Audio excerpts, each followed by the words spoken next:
السلام عليكم ورحمة الله وبركاته. بسم الله الرحمن الرحيم. الحمد لله والصلاة والسلام على رسول الله وعلى آله وأصحابه أجمعين. We praise Allah subhanahu wa ta'ala. We send blessings and salutations upon Muhammad sallallahu alayhi wasallam, his entire household, all his companions. We ask Allah subhanahu wa ta'ala to bless them all. And we ask Allah subhanahu wa ta'ala to bless every single one of us, and to bless our offspring, those to come up to the end. May Allah subhanahu wa ta'ala grant ease to every one of us, and may Allah subhanahu wa ta'ala make easy for us whatever difficulties we may be going through. My brothers and sisters in Islam, it is indeed an honor to be here at this beautiful venue, the Zayed bin Muhammad family gathering, and to be able to speak to you this evening on a topic that will bring about lots of contentment if we were to take heed, because it comes from Allah subhanahu wa ta'ala and from the words of the blessed messenger sallallahu alayhi wasallam. May Allah's peace and blessings be upon him and every one of us. Similarly, what we do need to know is, when the Almighty created us, we had no choice. None of us seated here can say, I had a choice to come onto the earth. It was imposed on us by the supreme deity, the one in absolute control, the one who has created the entire creation. He decided that he wants us to be created too. And this is evidence enough to prove that we owe him. We owe him, because some people go through difficulties and they think, I don't want to live. But in actual fact, you have to live, because the one who made you knows why he made you. And this is why Allah subhanahu wa ta'ala makes it absolutely clear that he is the creator, he is the sustainer. Right at the beginning, if you were to start the Quran, and I'm sure all of you, if not most of you, would know the first verse of the opening surah or chapter of the Quran, where Allah subhanahu wa ta'ala says, Alhamdulillahi Rabbil Alameen. All praise is due to Allah, Rabbul Alameen. The term Rabbun refers to the creator, nourisher, cherisher, sustainer, provider, protector, curer, the one in whose hands lies absolutely every aspect of existence. He is known as Rabbun. So he is Rabb of Al-Alameen.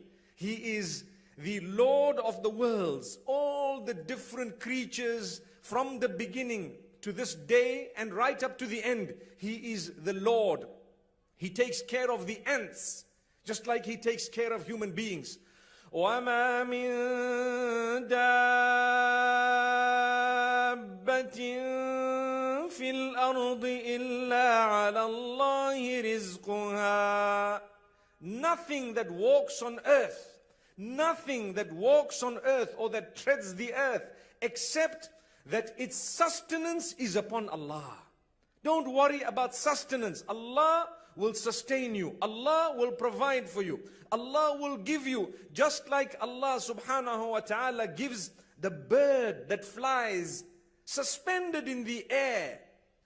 لو أنكم تتوكلون على الله حق توكله لرزقكم كما يرزق الطير تغدو خماصا وتروح بطانا. The Prophet sallallahu alayhi wasallam says, if you trust Allah subhanahu wa ta'ala in the proper way, he will sustain you just like he sustains the bird. He will look after you. Now some people sit back and they relax and they say, okay, Allah says he will look after me just like he looks after a bird, so let me just sit back and wait. I can be lazy, I can be anything, whatever is written for me will come. Wallahi, the hadith is not complete. The hadith says, meaning what we've spoken about so far, we still need to speak about the end of the hadith. It says, that bird leaves the nest with an empty belly in the morning. It goes out and comes back at the end of the day with a belly that is filled. Where it got its food from? The help of Allah. But it worked hard throughout the day. Many of us work very, very hard. We work hard. Allah will give you. Allah will provide. Keep on calling out to the owner of sustenance. The difficulty is sometimes the glamour of the world overtakes us in a way that we don't realize the owner of the money that we're looking for is actually the maker who made us. So when we get closer to him, we become wealthier people. Subhanallah.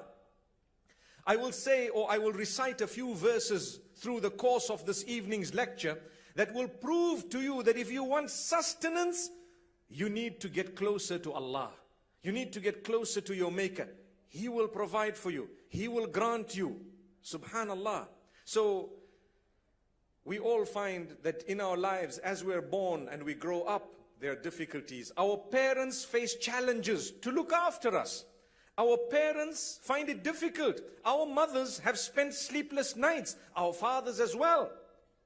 I hope the fathers are not just lazy, sitting back, relaxing and leave it for the mum. You need to take care of the child as well sometimes.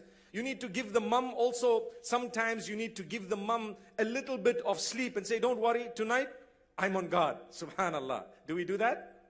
MashaAllah. I hope it will happen by the will of Allah.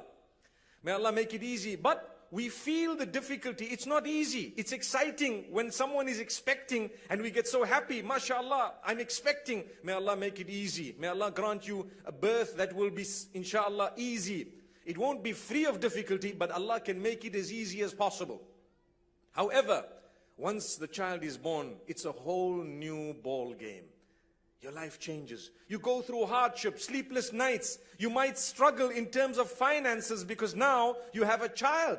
But Allah knows that that is His plan. That is what you are on earth for, to strive within the obedience of Allah subhanahu wa ta'ala. So that by the time you leave the earth, you have already developed a link with the Maker whom you are going to return to, and you have lived a life such that the baton, you passed it on to the next generation. Yesterday, I was speaking to a group of young men, and I was telling them, you know what? It would be quite simple to divide our lives into three, because the Prophet ﷺ says that أَعْمَارُ أُمَّتِي مَا بَيْنَ السِّتِّينَ إِلَى السَّبْعِينَ.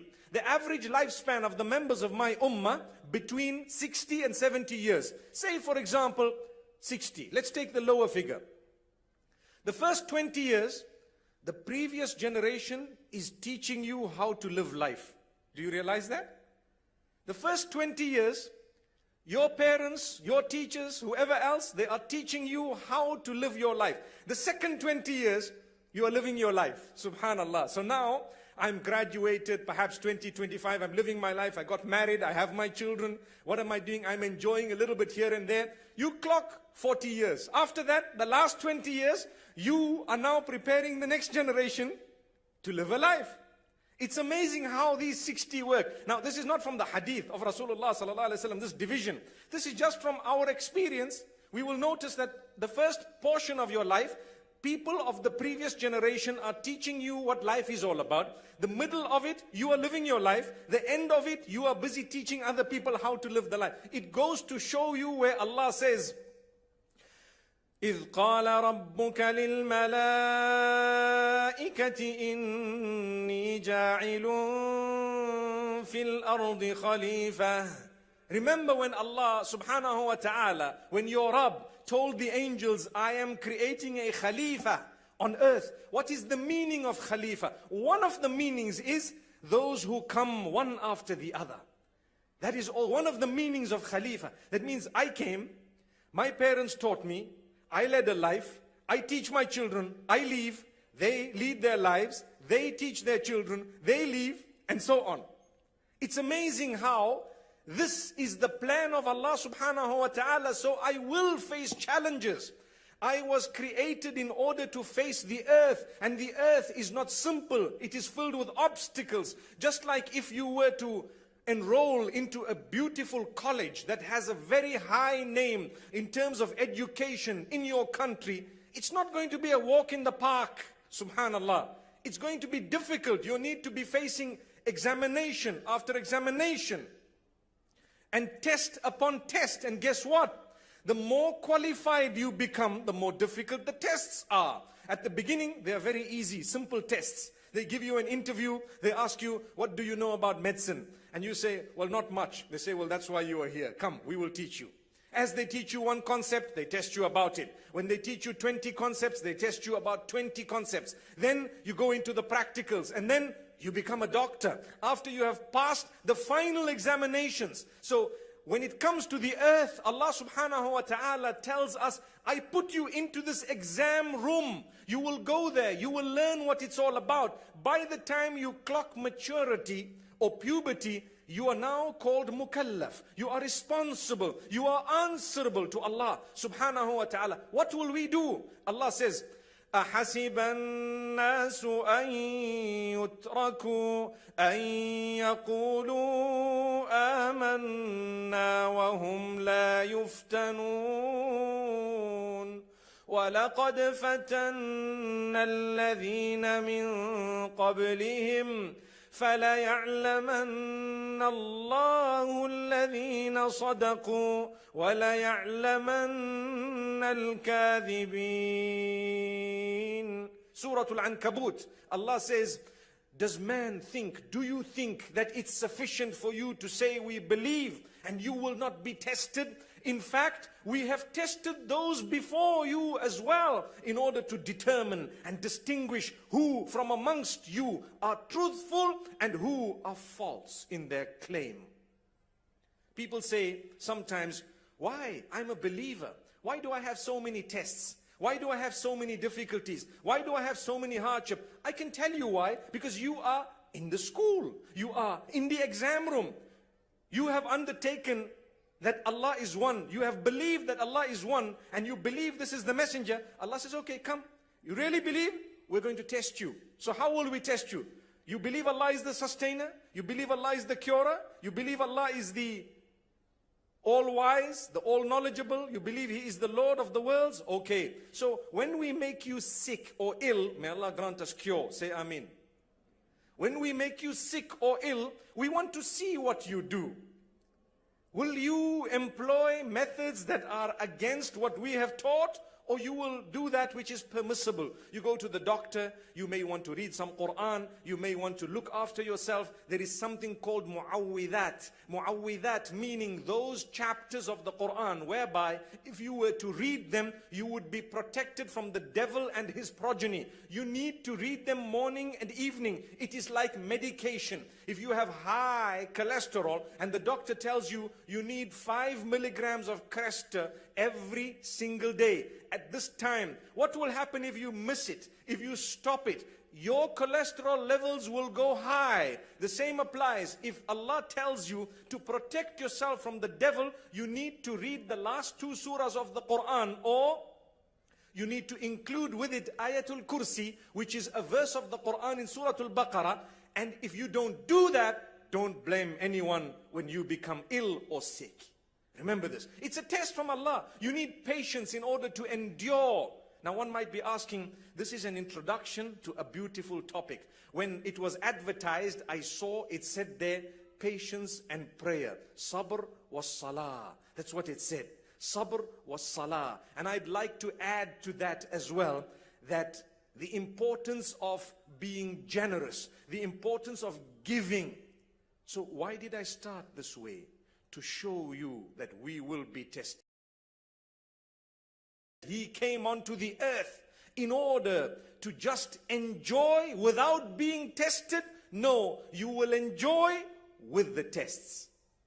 Allah did not say you're not going to enjoy, but there will be pockets of difficulties that will overtake you at times. So difficult, so hard, that you will need fine, good words to encourage you. You will need people around you to give you some hope. And this is why in Surah Al-Asr, if you take a look at the short surah, a beautiful verse at the end, Allah says, let me mention it. وَالْعَصْرِ إِنَّ الْإِنسَانَ لَفِي خُسْرٍ إِلَّا الَّذِينَ آمَنُوا وَعَمِلُوا الصَّالِحَاتِ وَتَوَاصَوْا بِالْحَقِّ وَتَوَاصَوْا بِالصَّبْرِ. Allah swears an oath by time. Allah says, I swear by time that all mankind is at loss. All mankind is at loss except for those who believe and do good deeds and they encourage each other, or they remind each other. They constantly remind each other regarding the truth, and they constantly remind each other to bear patience. Wow. Wow. Subhanallah. Constantly, if I see you, you're in a difficult time, difficult situation, you are my perhaps son or daughter or spouse or whoever else you may be to me, just a normal person, it is my duty, if I'm a good believer, to tell you, don't worry, everything will be okay. It's fine.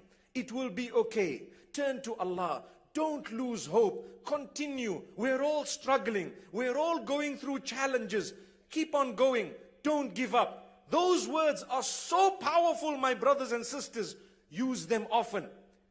Encourage people at your workplace, Muslim, non-Muslim, whoever it is, give them a word of hope. Because when you give them a word of hope, Allah will create hope in your own life. And Allah will give you so many doors and avenues of goodness. And Allah subhanahu wa ta'ala will bless you in 1,000,001 ways. So, this is why if you were to take a careful look at Surah Al-Baqarah, verse number 155, Allah says quite clearly, we will test all of you. You know, it's like a college. It reminds me of a college where, you know, someone in charge is telling you every week you're going to have a test. And every month you'll have a slightly more difficult test. And every year you're going to have a major examination. If you graduate, guess what? We're going to make it more difficult for you.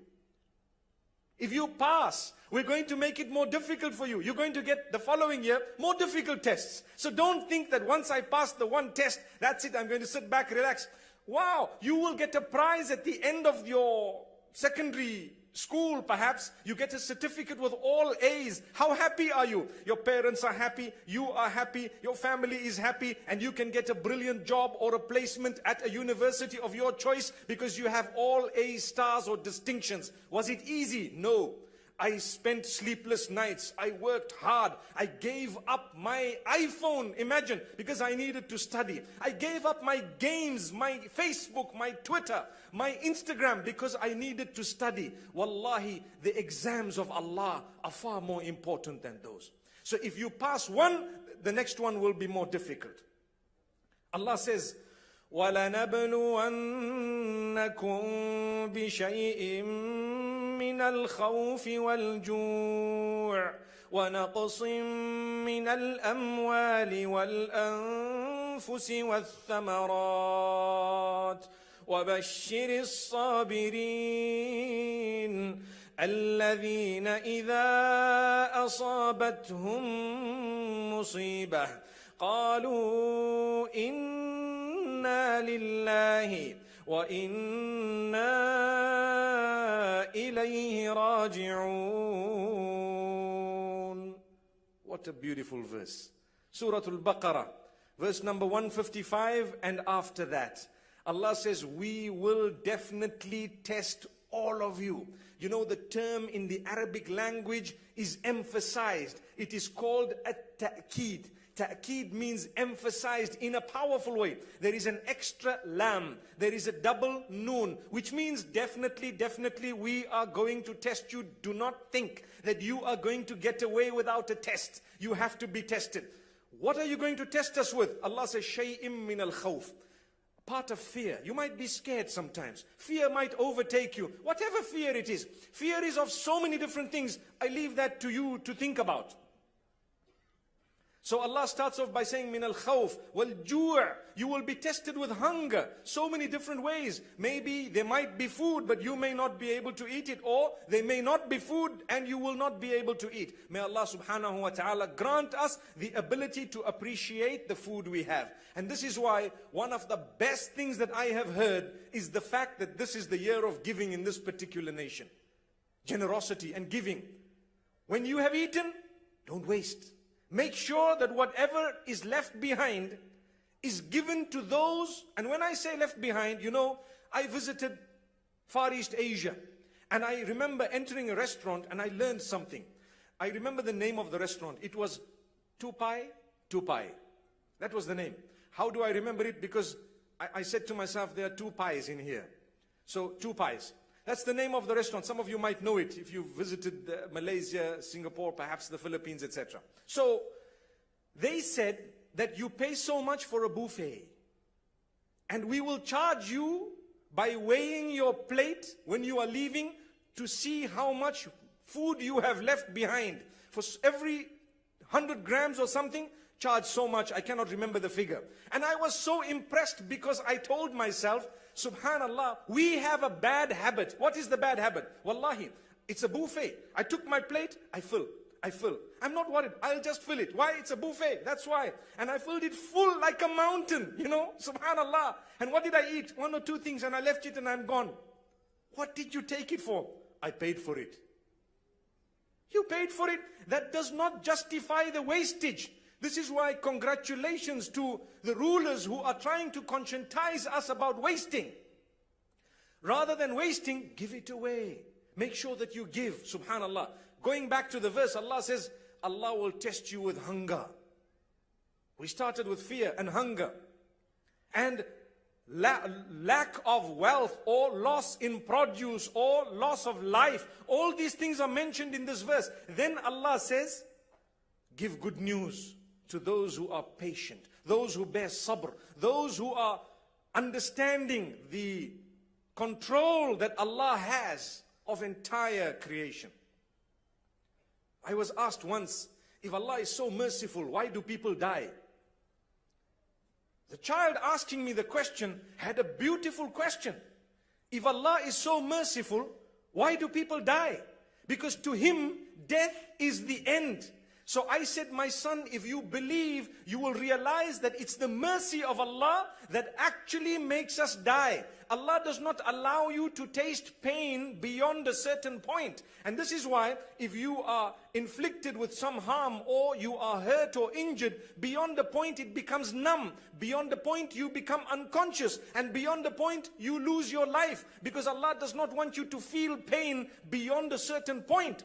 And on top of that, my son, and I was talking to this young boy, I told him, I said, do you know what? When you have worked so hard throughout the year, what happens at the end of the year at your school? You have a prize giving. Would you love it if you were called up on the stage and you were given your prize? He said, obviously I would love it. Is that not a big gift? Yes, it's a very big gift. I said, so Allah tells you that while you're on earth, we will test you again and again. Whoever passed those tests, we will call them up for the prize.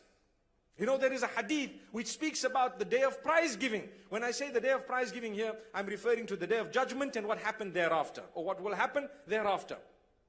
I'm sure you've heard of a narration where the Prophet Muhammad, peace be upon him, says there are 7 categories of people who will be granted a special shade. The day that there will be no shade besides that shade of Allah subhanahu wa ta'ala. سَبْعَةٌ يُظِلُّهُمُ اللَّهُ تَحْتَ ظِلِّ عَرْشِهِ يَوْمَ لَا ظِلَّ إِلَّا ظِلُّهُ. And there are 7 categories. What is that? Those are all prizes of those who endured. They were patient. They were forbearant. They practiced restraint. They tried their best. They constantly sought the forgiveness of Allah. Allah will call them out on the day of judgment, and Allah will say, you know what? You tried hard. We tested you. We tested you with the toughest of tests. But that's because we love you. The hadith says, Inna Allah idha ahabba abdan ibtalah. When Allah loves a slave, He tests him. He tests her. If you have problems, my brothers and sisters, remember, I do too. He does too. Everyone else does too. Of a different nature. We have issues. We all deal with it differently, depending on our closeness with our Maker. This is why the verse says, give good news to those who bear sabr, to those who are patient. Give good news to those who understand they need to develop their link with their Maker. And the hadith also says, عِظَمُ الْأَجْرِ مَعَ عِظَمِ الْإِبْتِلَاءِ. The greater reward will be with the greater test. Apply this to the school situation. It's true. When you have a simple question, what is 1 plus 1? I think they give you half a mark for getting it right. But when you have a long question that took you half an hour to solve, they give you 20 marks. Do you agree? The same applies with Allah subhanahu wa ta'ala. When He gave you a test that lasted 5 whole years, 6 years, you had difficulty, you struggled, you went through one thing after another, financial problem, social problem, health problem, spouse problem, every other problem you can think about, Allah will give you 90 out of 100 based on that. And then you graduate. How do you graduate?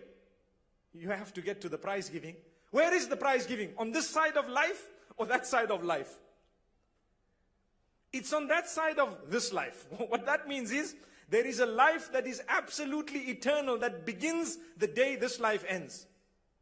So this is what I was explaining to the young lad, to tell him, you know what? You want to get to the prize giving without going to the school on that day, without climbing on the stage. You cannot achieve Jannah without dying. If I were to ask you today, how many of you want Jannah? Put up your hand. Everyone will put up their hand, right? The whole crowd. Who wants paradise? Everyone. But if I were to ask you, who wants to die right now? I think we all just look down. I don't want to die. But you want Jannah? Jannah is on the other side. May Allah make it easy for us to understand. This is the blessing of Allah. This is the gift of Allah subhanahu wa ta'ala. Live your life to its extent. Allah chooses when you will die. You are not allowed to harm yourself. Allah says, وَلَا تَقْتُلُوا أَنفُسَكُمْ إِنَّ اللَّهَ كَانَ بِكُمْ رَحِيمًا. Do not harm yourself. Do not kill yourself. Do not commit suicide in any way. For indeed, Allah is very merciful upon you, if only you realize. May Allah subhanahu wa ta'ala help us realize this. So, these are the blessings of Allah. We need to be patient. And that patience we will be able to achieve when we develop a link with Allah. Now, what link with Allah subhanahu wa ta'ala? You will notice many times in the Quran, many places, Allah links two things. He links what is called sabr with salah. So He says, bear patience and establish your prayer. I can read for you a few verses. The first is verse number 45 of Surah Al-Baqarah. Allah says, وَاسْتَعِينُوا بِالصَّبْرِ وَالصَّلَاةِ. Seek help through two things. Sabr, and that is, simple translation is patience, but I will get to the longer translation inshallah in a few moments. Seek patience through sabr. Seek help through patience. Seek help through patience and prayer.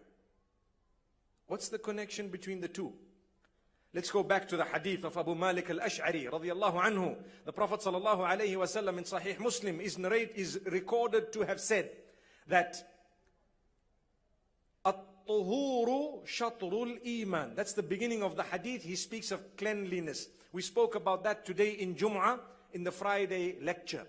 That cleanliness is half of your faith. It is a huge portion of your faith. You need to maintain cleanliness, not only that which is physical, but cleanliness in terms of a clean mind, clean in terms of your relationship with Allah, clean in terms of your relationship with the rest of the creation of Allah. Your character and conduct needs to be clean, and you need to maintain cleanliness in every aspect of your life.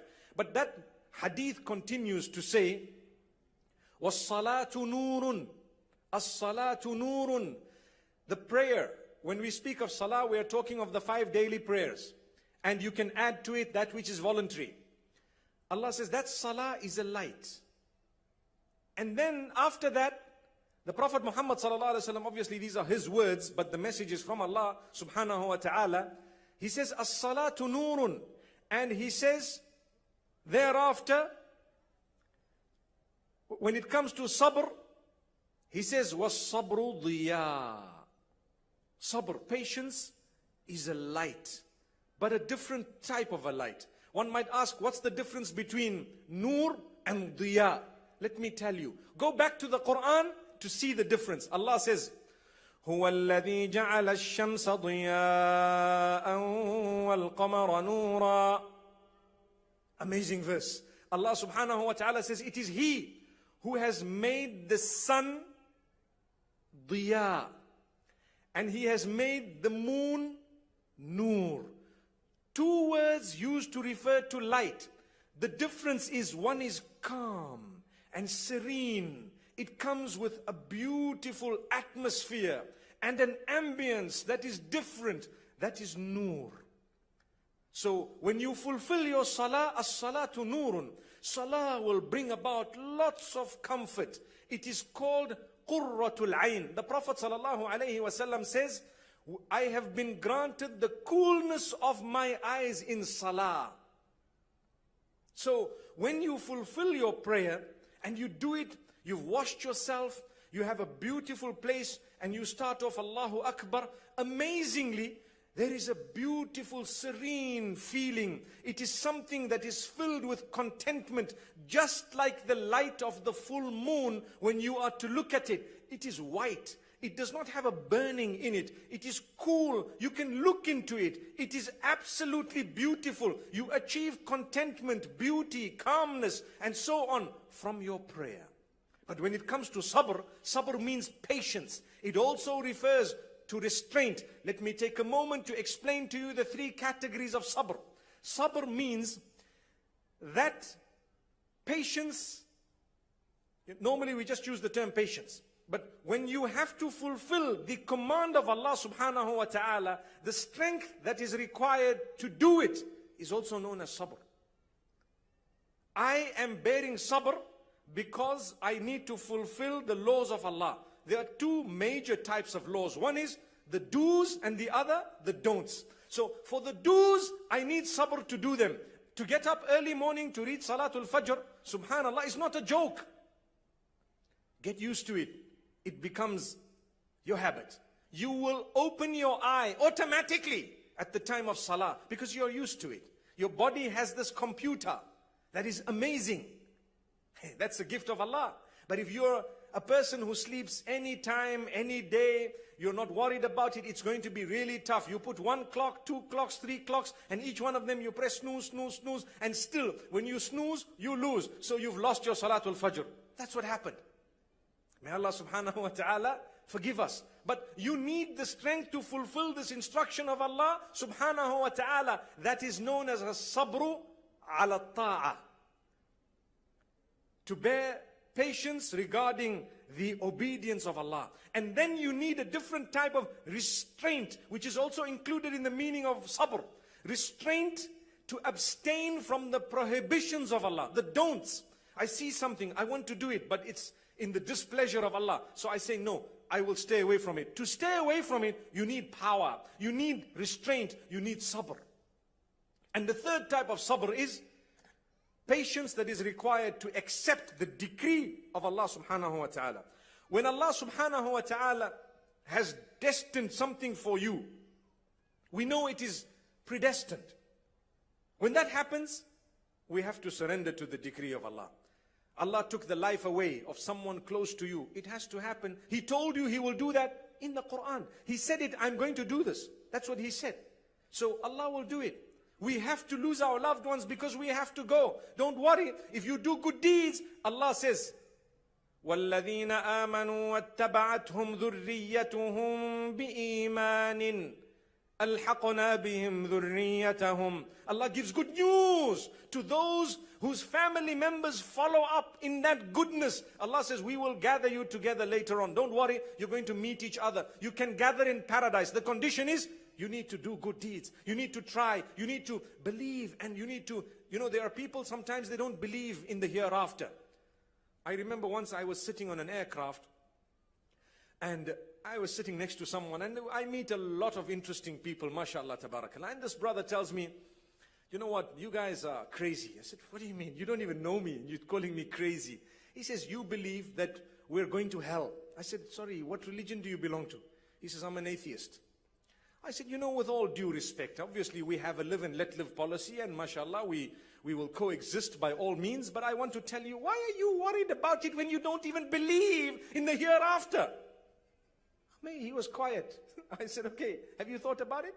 If you are worried about what I've said about the hereafter when you don't even believe in it, it means deep down, perhaps there is something in you that is telling you, hey, what if this guy is telling the truth? Subhanallah. May Allah subhanahu wa ta'ala help us and guide us. May Allah open our doors. Like I say, wallahi, my brothers and sisters, We have a live and let live policy. We will coexist. We will have our differences. We have to have the differences. These differences must not make us become violent. They must not make us spread hate. They must rather make us engage one another in positive discussion so that we can be enlightened regarding the decisions we have made in our lives. May Allah subhanahu wa ta'ala grant us the ability to make the best decisions based on sound knowledge. So I was speaking about the light of the sun and the light of the moon, and the fact that this one is called diya and that one is called nur. So Allah says, with the salah you achieve the nur, and with the sabr you achieve the diya. Diya is like the sun. When I need to abstain from something, there is a bit of an energy required. It's a little bit of heat. I see something I really love, I really like, but there is a certain power that is required for me to stay away. Whereas when it comes to salah, that is a very positive energy. I just say Allahu Akbar, and I'm so calm, I'm so relaxed, subhanallah. Imagine going onto the ground and putting your forehead or forehead, however you want to pronounce it, putting it onto the ground and saying, "Oh my Maker, you are the highest, you are the greatest. Oh, you who made me, I declare your praise, and I declare that you are the highest. Subhana Rabbi al-A'la." That's what the Muslims say. When they go down into prostration, it is a position filled with humility between you and your Maker, direct. Imagine you go down and you are picturing this to say, I'm in front of my Maker on my, prostration on all 7 bones, and I'm there saying, "Oh my Maker, you are the highest." That is such a beautiful feeling. This is why the Prophet ﷺ says, "As-salatu nurun." Salah is nur. It has in it beauty. And then this verse comes to be understood. يا أيها الذين آمنوا استعينوا بالصبر والصلاة إن الله مع الصابرين. Verse number 153 of Surah Al-Baqarah. Allah says, "O you who believe, seek assistance, seek help." Help regarding what? Your issues, your problems, whatever you have.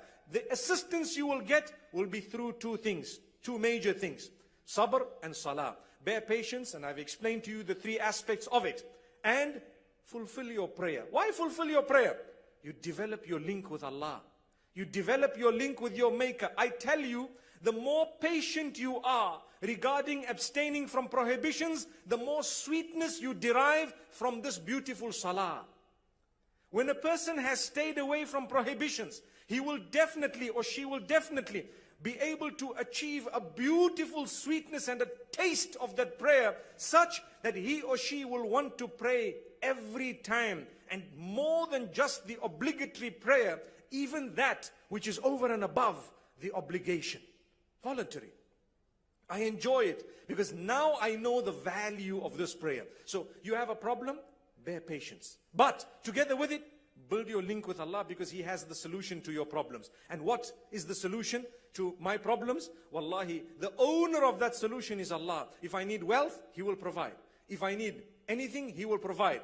You know, it's amazing how we take a look at certain acts of worship. A byproduct of those acts of worship happens to be things that we are looking for in our day-to-day lives. You know, when we seek forgiveness of Allah, it is one of the ways of earning sustenance, wealth. If I have a blockage of, say, my wealth, I feel as a human being something is wrong. What is wrong? I don't know, I cannot earn.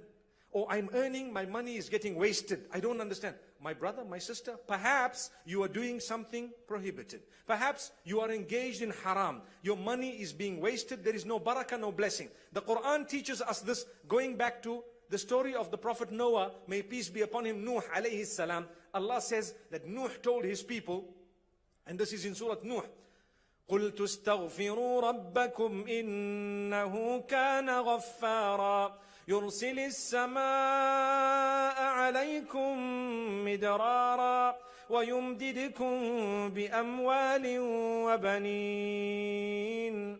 Amazing verse. Allah says, Nuh alayhi salam told his people, I told them to seek the forgiveness of Allah for indeed He is most forgiving. He will open the skies with beneficial rain as a result. And He will grant you wealth and children that you so desperately want. Amazing. Now, it is wrong for us to say, I am praying because I need money. I don't have money. Today we were taught, if you pray, you will have money. Or if you ask Allah's forgiveness, you will have money. So I am only seeking forgiveness to have money. The intention is wrong. Because that wealth, that sustenance, those children are a byproduct.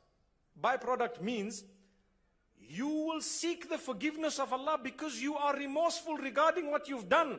You will pray because you consider it an honor and an obligation unto Allah. And Allah says, as a result of that, your door will be opened and we will start providing for you. Slowly but surely. Again, there was a youngster, once after my speech, I spoke about forgiveness and so on, and how Allah will open your doors if you were to pray and if you were to be seeking the forgiveness of Allah subhanahu wa ta'ala constantly. So 3 days later, the boy comes to me and he says, you know what? I've been praying for 3 days. I haven't missed a prayer, but I'm still struggling with the same problem.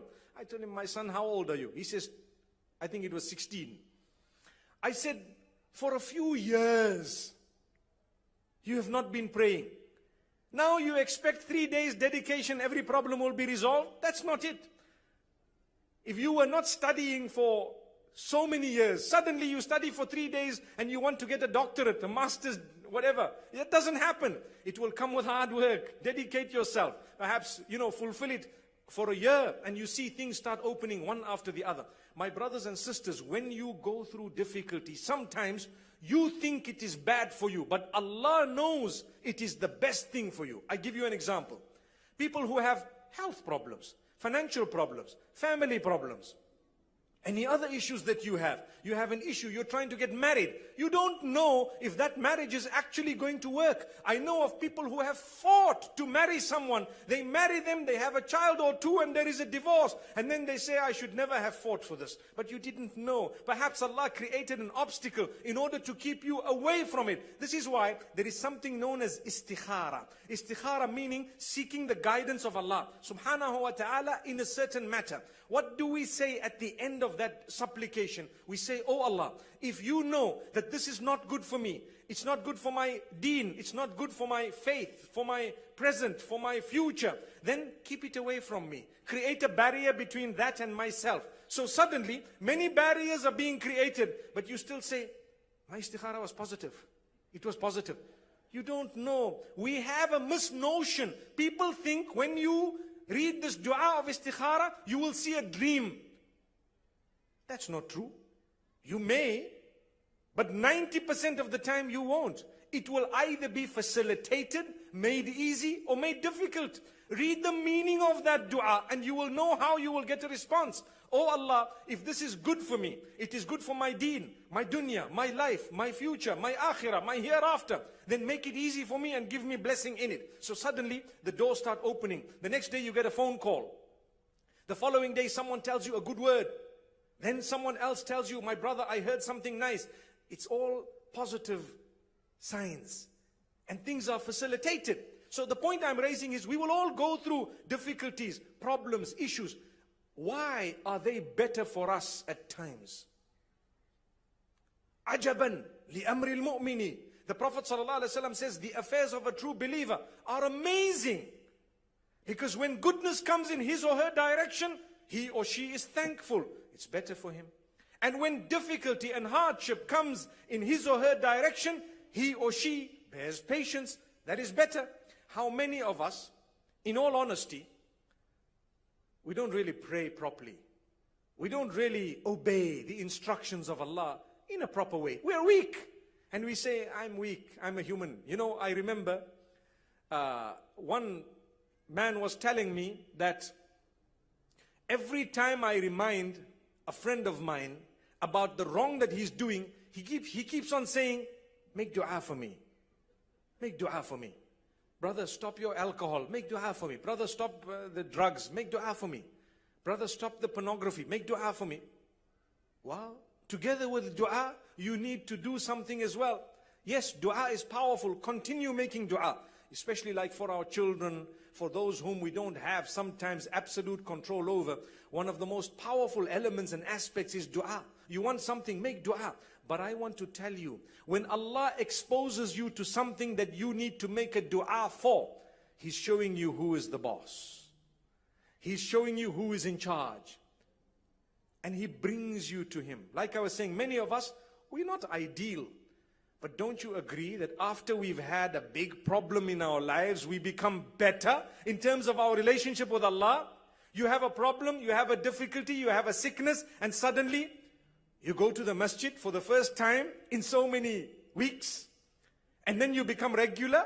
And then you raise your hands and you say, oh Allah, I'm crying to you. Help me. I seek forgiveness for the evil I've done. Wow, subhanallah. What happened? Had it not been for that difficulty in your life, you perhaps would not have called out to your Maker. So don't you see how it was a gift for you? Allah says, oh, I love you. Look at this worshipper of mine. The hadith says Allah becomes so happy with the repentance of any one of His worshippers. So you made Allah happy. But Allah brought you in. Allah roped you in through difficulty. Had it not been for that hardship, perhaps you may not have come through. So this is why that sabr and salah, they come together. They come together. You will bear patience regarding the difficulties you are facing. But at the same time, make sure that for the solution of those difficulties, you turn to salah. Where do we get this from? The Prophet ﷺ, in several narrations, mention is made of how إِذَا حَزَبَهُ أَمْرٌ فَزِعَ إِلَى الصَّلَاةِ. When things used to overtake him, when a difficulty used to come in his direction, immediately he used to make haste towards prayer, salah. That is the best of creation, the most noble of all prophets, sallallahu alayhi wasallam. May Allah's peace and blessings be upon him. If he used to resort to prayer whenever he had any form of issues or matters that were of concern, what about us?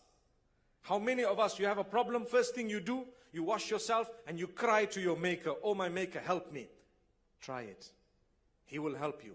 And continue. And don't say, why are you not listening to me? He heard you. He knows. He knows when the time is right. He knows what is better for you. Sometimes you want a deal, a business deal, and you're making dua to Allah. You want a job. You're asking Allah, oh Allah, my job. Allah knows. Perhaps you might get that job, and as a result of some relationship you develop at the job, you might lose your marriage. So Allah says, hang on, that job is not good for you. We're not going to give it to you. And you're busy saying, oh Allah, why are you not giving me the job? Trust Allah. He knows. Trust your Maker. He knows what He's doing. He will give you the right job. Sometimes a person earns too much. They end up in the clubs, they end up drinking in the pubs, they end up wasting their money, they end up doing things that perhaps are immoral and so on, because they've got money. So Allah says, for you, I'm going to keep you at a job where perhaps the salary,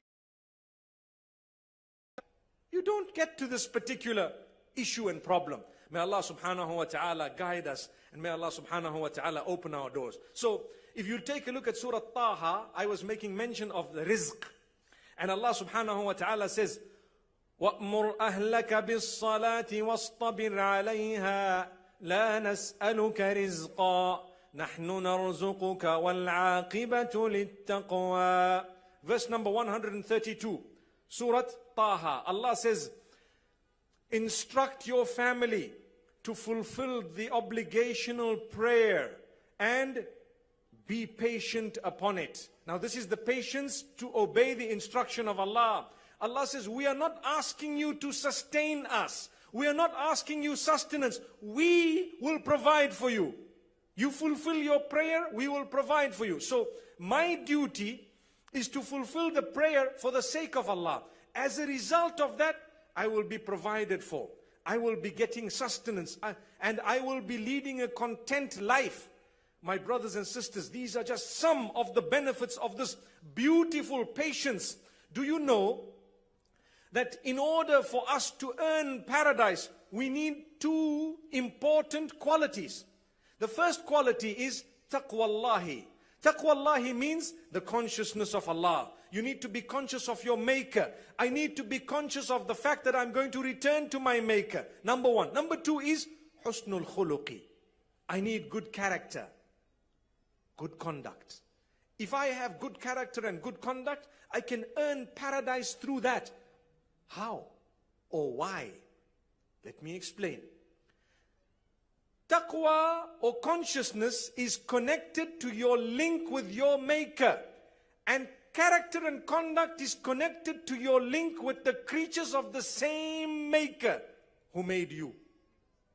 So Allah made me, right? And Allah made all of you. And Allah made the animals. And Allah made everything else.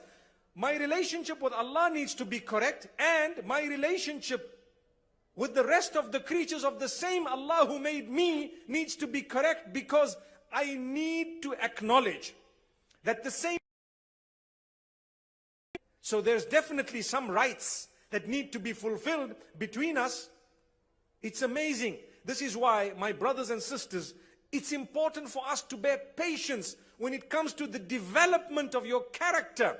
When the Prophet ﷺ told a young lad who asked him for advice, La taghdab. That means don't get angry. He says, okay, give me more advice. He says, La taghdab. Don't get angry. He says, okay, give me more advice. He says, La taghdab. Don't get angry. I mean, imagine if you were to ask me, or I were to ask you a question, give me advice, and you just told me one word, once, twice, thrice. I think we would get irked or irritated. Perhaps. When it comes to Rasulullah sallallahu alaihi wasallam, it only showed the importance of controlling your anger. Control it. Many of us in the home, we tend to explode. Explode, literally. Why? Because they are vulnerable. You know, when you go to work, how many hours are you at work for? A few hours in the day. It's easy to put up a show, to pretend whom you are not.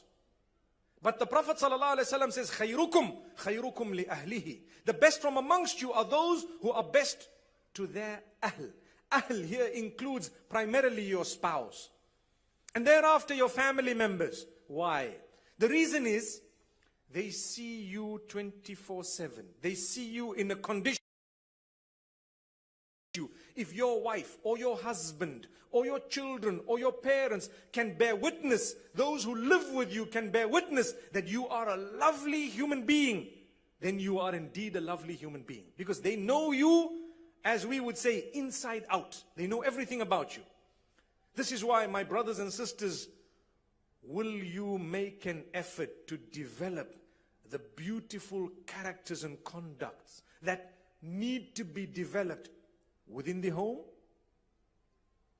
Will you improve the way you speak to your spouse, your children? Will you develop your relationship with others, those who are Muslim, those who are not Muslim? I've been faced with so many emails and so many requests of people who have embraced Islam, and they say, but why sometimes some of the Muslims don't really accept us? What do we offer a person who declares Shahada? When someone declares their Shahada, they enter the fold of Islam, they revert to Islam. We say Takbir, don't we? And then everyone says Allahu Akbar. And that's all. After that you go away. The same brother, mashallah, he's purer than you because he accepted Islam. Now he wants to marry within your family. What do you say? No, not at all. What does he know? He doesn't belong to my city, my village. He doesn't come from my country. He doesn't belong. But hang on, is that what Islam taught? Are you not ashamed of yourself? Subhanallah. The day he declared his Shahada, you were the one who said Takbir so loudly. You should have just said, my brother, I love you. I declare that I love you. Really, we are equal. Subhanallah. You didn't need to scream and yell like a hypocrite when you did not have the feeling in your heart. Bilal ibn Rabah radiallahu anhu and his brother, there is a story mentioned about their marriage, how they were from Africa, but they were married. Subhanallah, within the companions of Rasulullah sallallahu alaihi wasallam, because of their value, because of the fact that they were believers. The Prophet, peace be upon him, speaks about character and link with the Maker. If those two are in order with an individual, Let them get married. Subhanallah. I know I diverted a little bit to mention this because it requires a lot of restraint.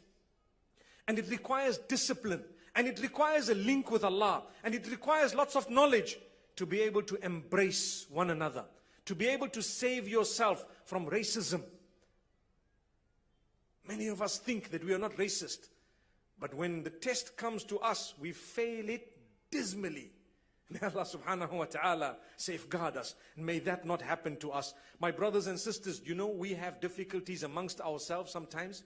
You have a problem, you have an issue. Someone did something bad to you. Maybe your husband, maybe your wife, your children, maybe someone you worked with, maybe someone on the street. I promise you, as a Muslim, you need to consider forgiving them. Why? Because Allah says, sometimes when you forgive and when you embrace and when you bear patience, it is more beneficial for you. It is better for you. وَلَمَنْ صَبَرَ وَغَفَرَ إِنَّ ذَلِكَ لَمِنْ عَزْمِ الْأُمُورِ. Those who bear patience and forgive, indeed that is the best of affairs. The best thing you could do. It's difficult. It's not easy. Someone might say they're doing bad to me so much. They're doing bad to me so much. How can I keep forgiving them? You have a point. But consider this. If you forgive, there is a greater chance that Allah will forgive you. And if you are patient, there is a greater chance Allah will be patient with you. Amazing. And sometimes if you don't forgive, the price you shall pay might just be far greater than if you were patient for a while. I give you one example. There was a sister who contacted me some time back. She has 3 children. Her husband unfortunately had an affair with someone.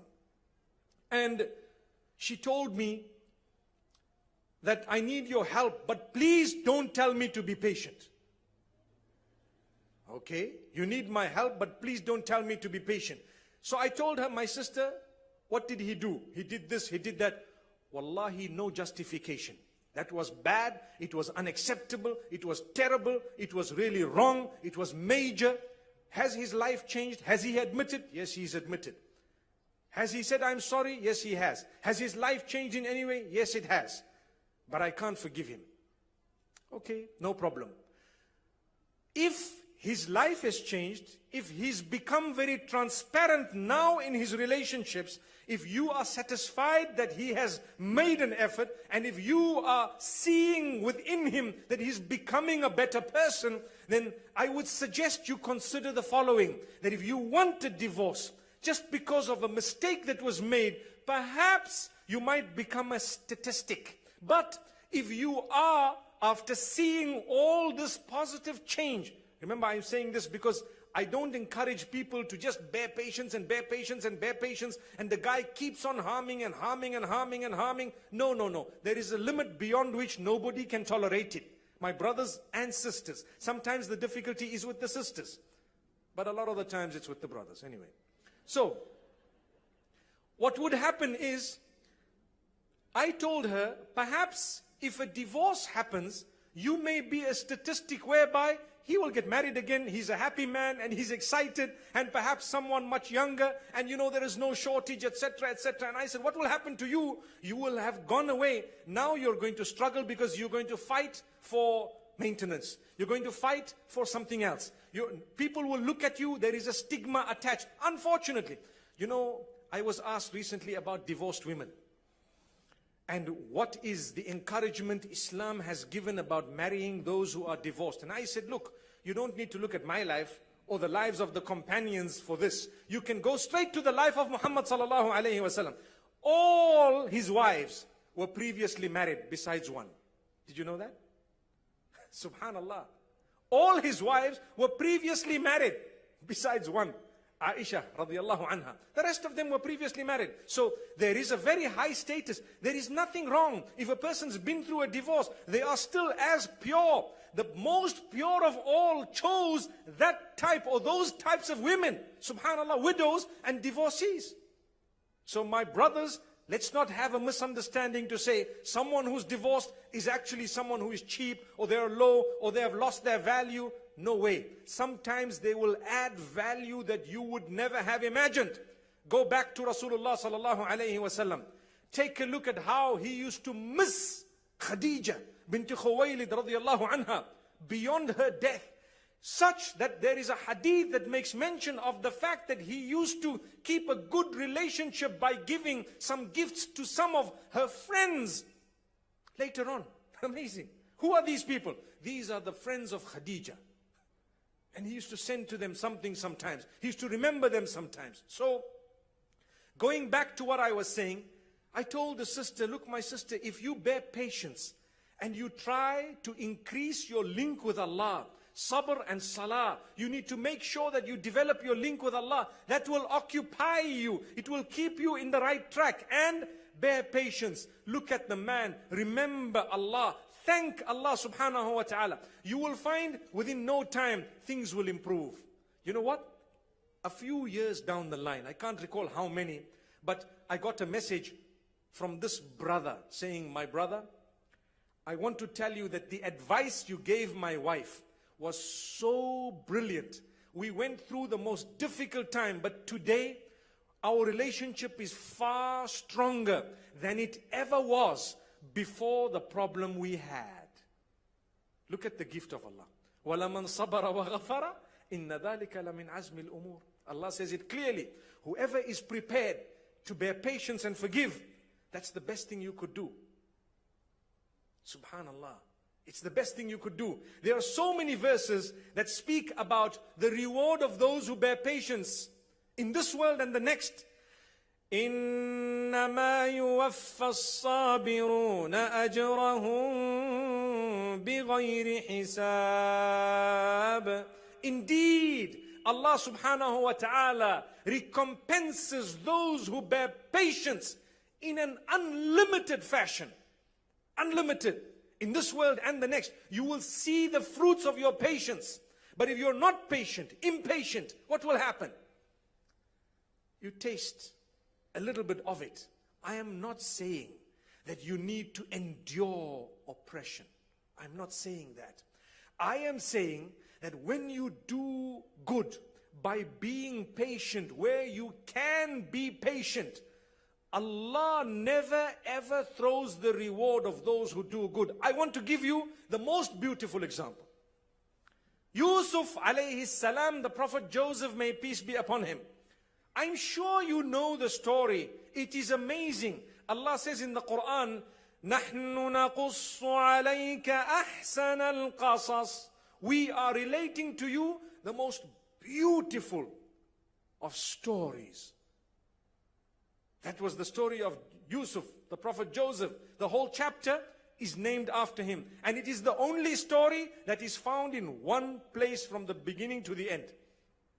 At the end, you know the brothers of Yusuf alayhi salam, what did they do to him? They tried to harm him, they wanted to kill him, they put him in the well, they did this to him, they did that to him, they did so much, they literally plotted against him, they tried their luck against him, they threw him in the pit, he got up, someone sold him, someone bought him, someone tried to lure him to committing a sin, they jailed him, and he continued, subhanallah, bearing patience. How many things? Plenty, one after the other.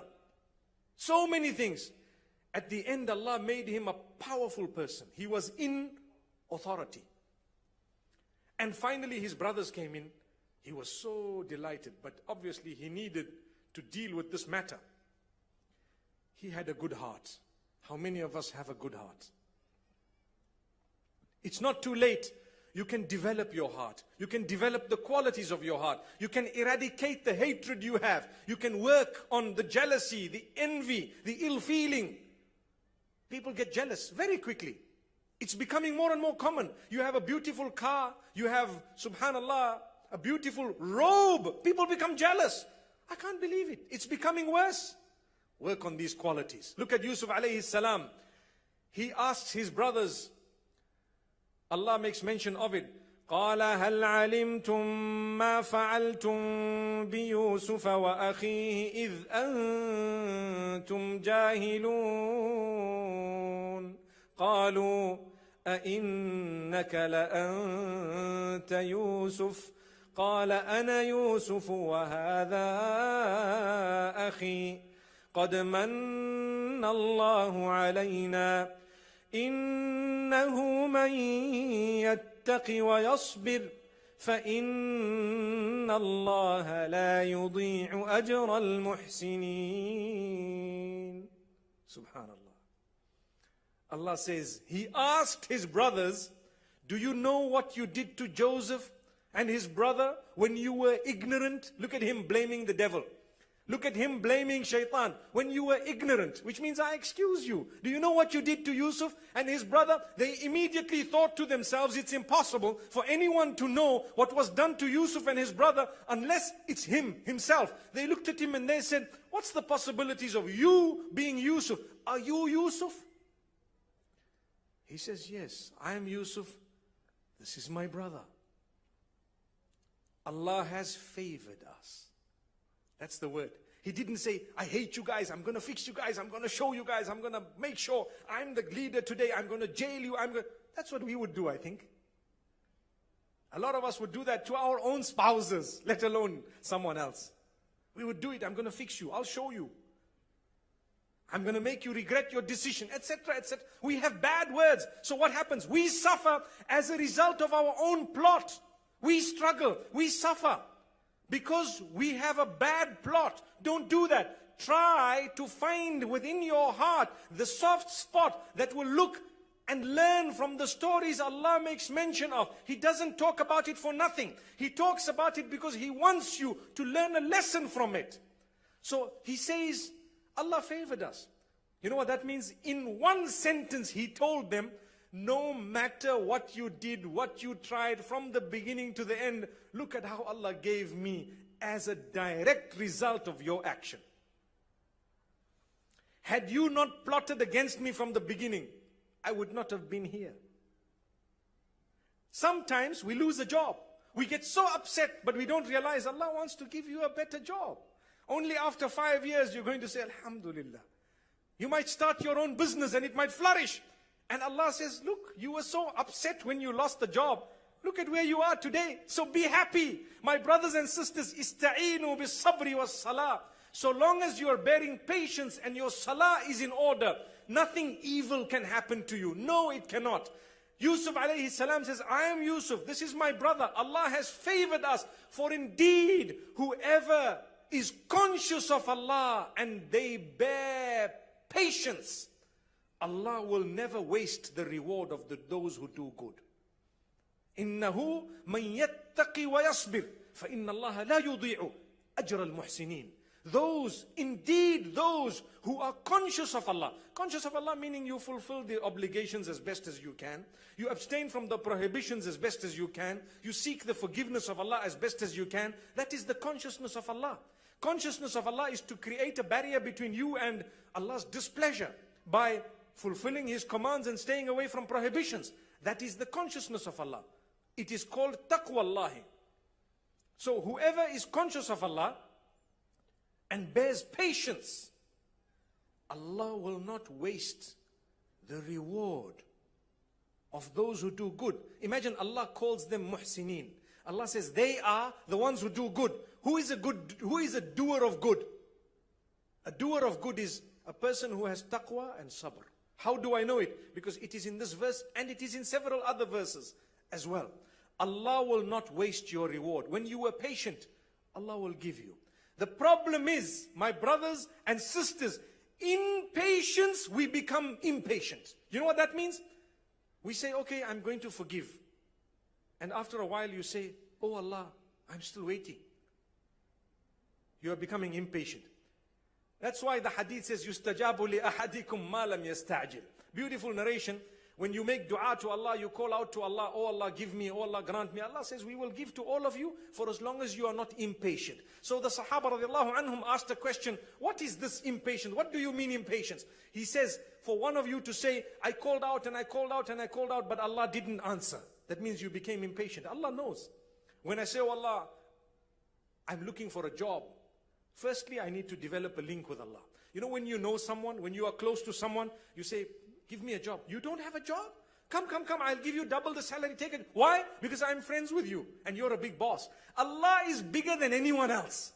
So when you have a good relationship with Him, what are you looking for?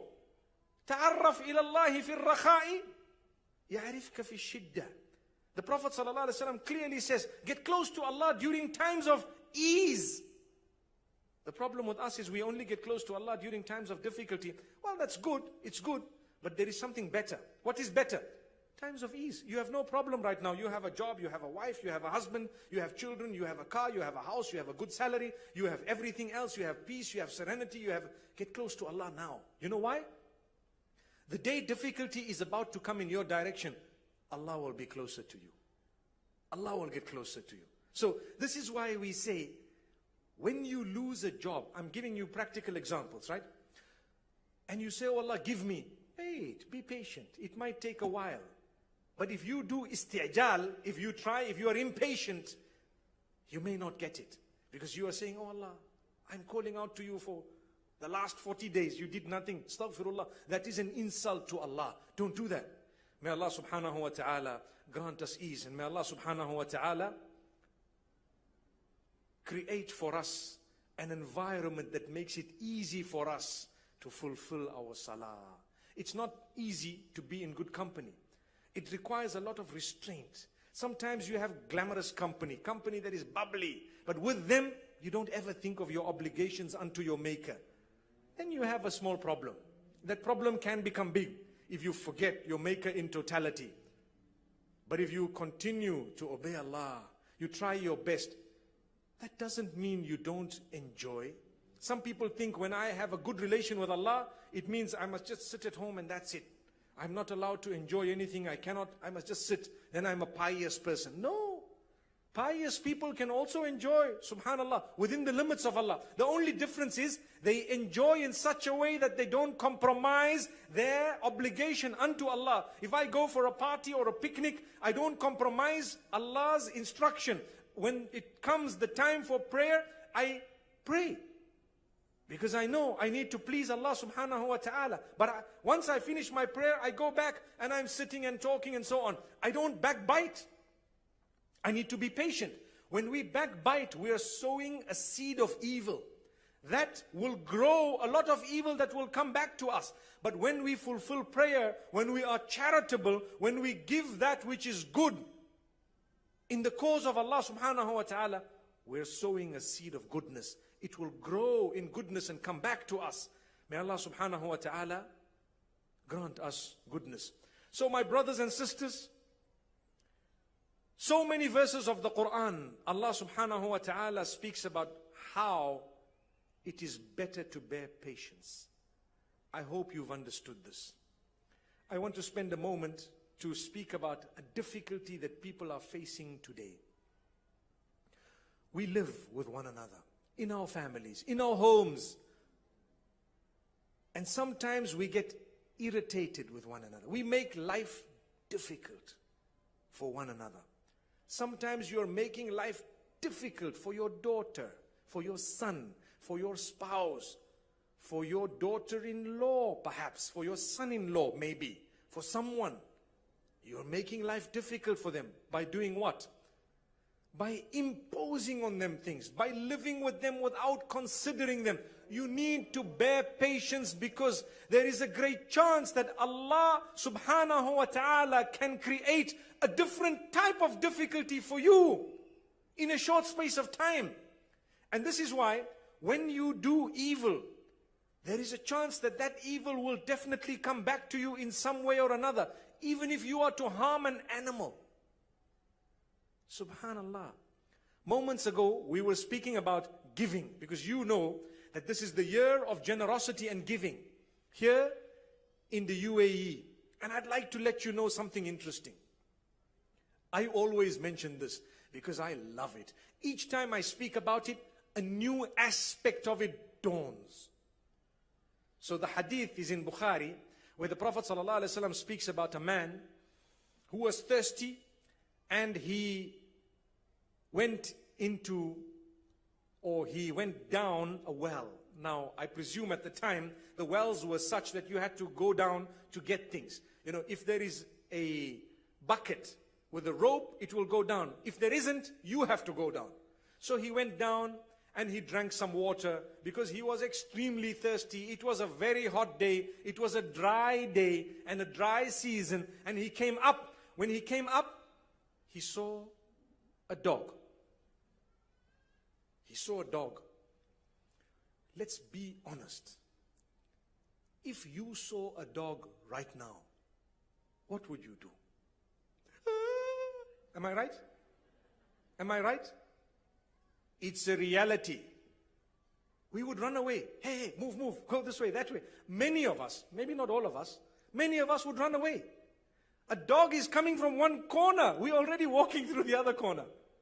That's what would happen. So you can imagine this relation. And we do know there are more rules and regulations pertaining to our relationship with the dog than there are when it comes to sheep and goats and animals that we can eat perhaps, and maybe a cat or a kitten, etc. Dogs, there's a few more rules and regulations in Islam regarding your relationship with the dog. However, what is absolutely interesting is this hadith speaks of a dog. There was a dog. فَإِذَا كَلْبٌ يَلْهَثْ يَأْكُلُ الثَّرَى مِنَ الْعَطَشِ. What happened? The dog was panting and it was licking the sand from thirst.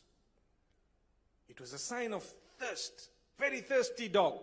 So the man looks at the dog and immediately he felt mercy. What did he feel? He felt mercy. But guess what? He didn't have a container or a bucket. He thought to himself, this dog is as thirsty as I was before I went into the well. I was fortunate enough to be able to go down the well. The dog will not be able to go down the well. So let me go down the well for the dog. Subhanallah. For who? Not for who. For what? For a dog. So he went down the well and he realized, the best thing I can use to fill the water is my own shoe. My own shoe. So he took out his leather sock. It's called a khuf in the Arabic language. He took it out. He removed it. He filled it with water. He came up and he took the time. He made the effort to actually take that and to give the dog some water to quench the thirst of the dog. Amazing. Subhanallah. Allah loved the deed so much that Allah forgave his sins. Allah forgave his sins.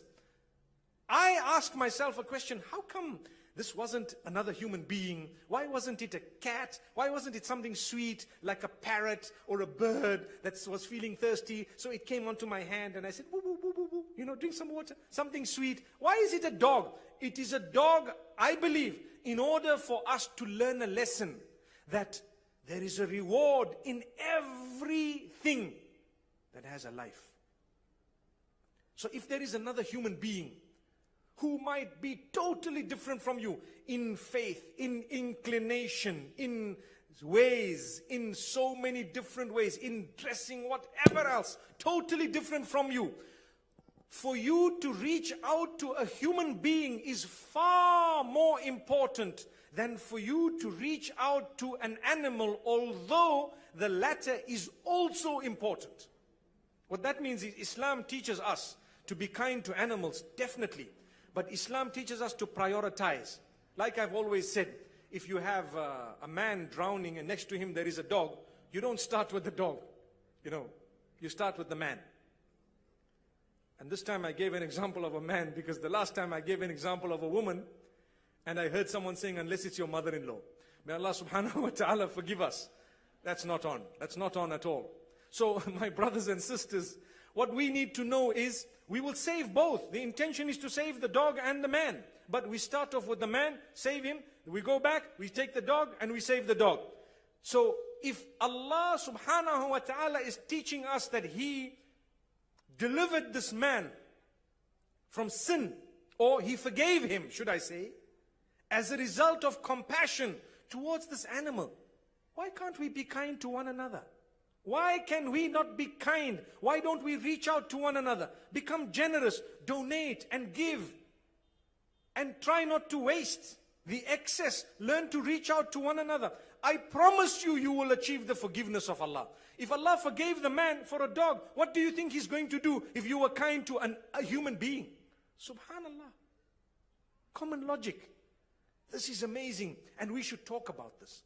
We should speak to one another about it, because many people think, I'm a Muslim, that's it. I'm a good Muslim, I just look down and carry on. I ignore the rest of the world around me. Yes, one thing is lowering the gaze.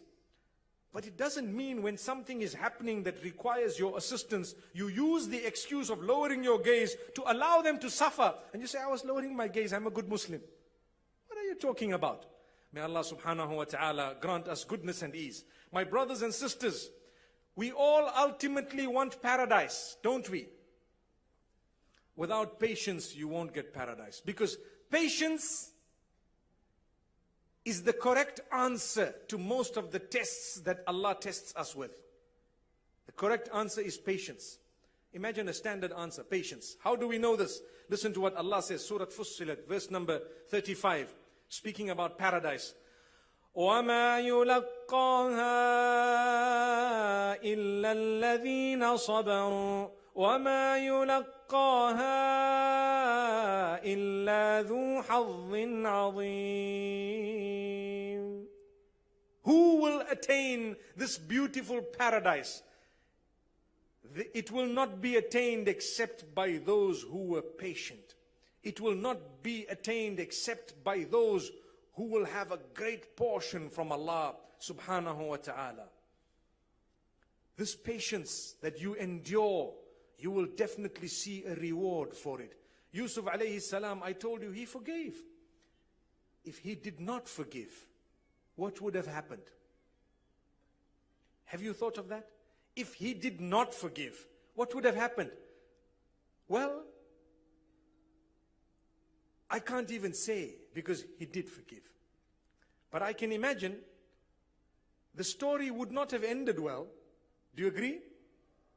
It has ended in such a beautiful way, where Allah says He forgave them. Then He called His parents. Then His parents came up. And even the father, when the children said, we did wrong, you know what he says? He says, I will seek Allah's forgiveness for you. Allah will forgive you. He is most forgiving, most merciful. But He was patient with them. We need to be patient with our children. They may do things that perhaps are not ideal, but that's what we're there for. And Allah subhanahu wa ta'ala will be patient with us. Similarly, many times people say things to us. People spread rumor about us, every one of us, without exception.